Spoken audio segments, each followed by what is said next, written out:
प्यारे बच्चों, स्वागत है आपका BRSS गोंडा के इस ऑफिशियल यूट्यूब चैनल में। आज हम चर्चा करेंगे कि पदार्थ क्या होता है।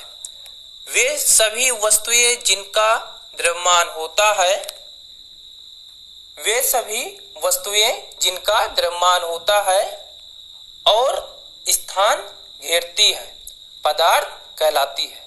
वे सभी वस्तुएं जिनका द्रव्यमान होता है और स्थान घेरती है, पदार्थ कहलाती है। सभी पदार्थ छोटे छोटे कणों से मिलकर बने हैं। सभी पदार्थ छोटे छोटे कणों से मिलकर बने हैं। पदार्थ के कण इतने छोटे होते हैं कि हम कल्पना भी नहीं कर सकते।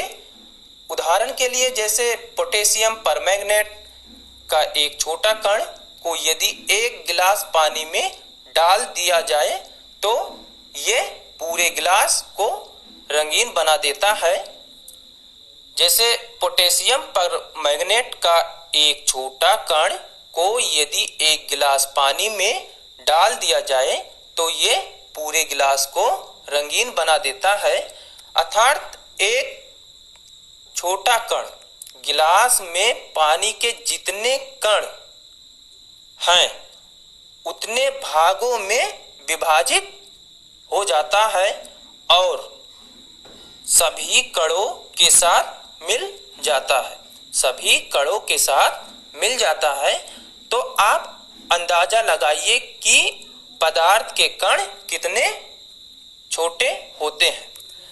तो आप अंदाजा लगाइए कि पदार्थ के कण कितने छोटे होते हैं। पदार्थ के कणों की निम्न विशेषताएं हैं। पदार्थ के कणों के बीच क्या होता है? रिक्त स्थान होता है। पदार्थ के कणों के बीच खाली जगह होता है। पदार्थ के कण निरंतर गतिशील होते हैं। पदार्थ के कण निरंतर गतिशील होते हैं। पदार्थ के कण एक दूसरे को आकर्षित करते हैं। पदार्थ के कणों के बीच रिक्त स्थान होता है। कैसे? नमक, शर्करा, डेटोल या पोटेशियम परमैंगनेट जैसे पदार्थ आसानी से जल के कणों के बीच मिल जाते हैं। ऐसा क्यों होता है? ऐसा इसलिए कि पदार्थ के कणों के बीच पर्याप्त रिक्त स्थान होता है।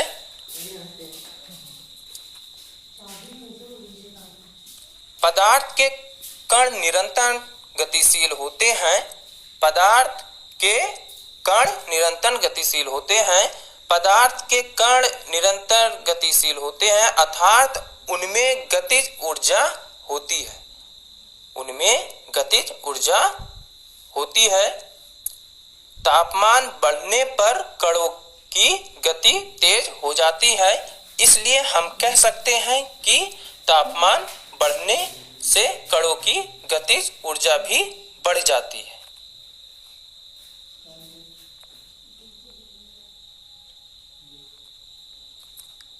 पदार्थ के कण एक दूसरे को आकर्षित करते हैं। पदार्थ के कणों के बीच एक बल कार्य करता है। पदार्थ के कणों के बीच एक बल कार्य करता है। यह बल कणों को एक दूसरे से बांधे रखता है। इस आकर्षण बल का सामर्थ्य अलग अलग पदार्थों में अलग अलग होता है। सबसे अधिक आकर्षक बल ठोस पदार्थों में होता है। सबसे अधिक आकर्षक बल ठोस पदार्थों में होता है और सबसे कम गैसों में होता है। सबसे कम गैसों में होता है। यही कारण है कि गैसों के कण कम आकर्षक बल के कारण फैले रहते हैं। गैसों के कण कम आकर्षक बल के कारण फैले रहते हैं जबकि ठोस कठोरता से जुड़े रहते हैं। जबकि ठोस कठोरता से जुड़े रहते हैं। अब पदार्थ की अवस्थाएं कितनी होती हैं? पदार्थ की 3 अवस्थाएं होती हैं।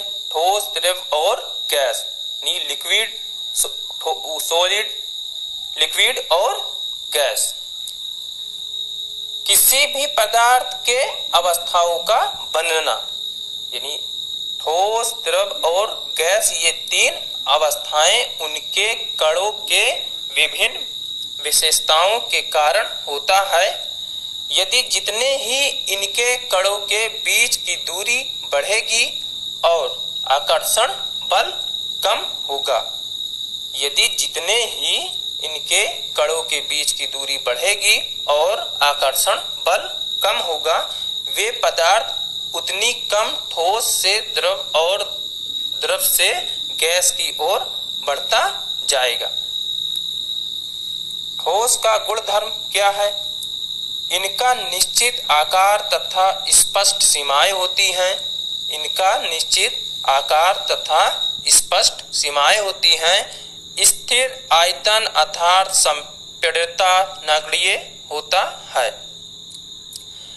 बाहर बल लगाने पर, यानी बाहरी से कोई बल लगाने पर भी ठोस अपने आकार को बनाए रखता है। अंतराणु बल ठोसों में द्रव तथा गैसों से अधिक होता है। द्रव के गुणधर्म, द्रव का निश्चित आकार नहीं होता है, यानी द्रव का निश्चित आकार नहीं होता है। इनका आयतन निश्चित होता है। द्रवों में बहाव होता है और इनका आकार बदलता रहता है। इनका अंतराणु बल ठोस से कम होता है। गैस के गुणधर्म क्या होते हैं? ठोसों एवं द्रवों की तुलना में गैस की संपीड़ितता यानी कंप्रेशन काफी अधिक होता है। इनके कणों के बीच अंतराणु बल सबसे कम होता है। गैस को आसानी से दबाया जा सकता है। इसका विसरण काफी तीव्रता से होता है। इसका विसरण काफी तेजी से होता है। तो मैं अब आशा करता हूं कि ये वीडियो आपको समझ में आ गया होगा। नहीं भी आया है तो इस वीडियो को दोबारा से रिप्ले करके देख लीजिए और लाइक कर दीजिए, शेयर कर दीजिए, सब्सक्राइब कर दीजिए और बेल आइकन प्रेस कर दीजिए ताकि आपको लेटेस्ट वीडियो मिलती रहे। और अब अगली वीडियो हमारा नेक्स्ट डे में होगा। जब तक के लिए धन्यवाद।